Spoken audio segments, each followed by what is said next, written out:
இன்றைய தியானம் விவேகம்.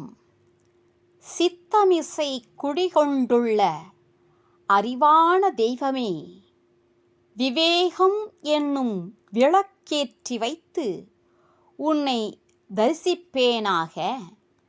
நித்தியமாய் மனிதனுக்கு நலன் தருவதாய் இருப்பது எது என்று பாகுபடுத்த வேண்டும்.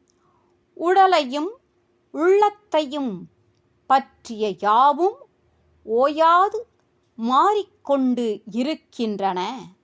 ஆகையால் அவை நித்தியம் ஆனவை அல்ல.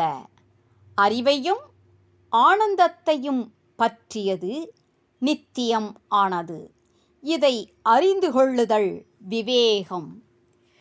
எப்பொருளும் நீ எனவே எண்ணி நான் தோன்றாத வைப்பை அழியா நிலையா வையாய் பராபரமே.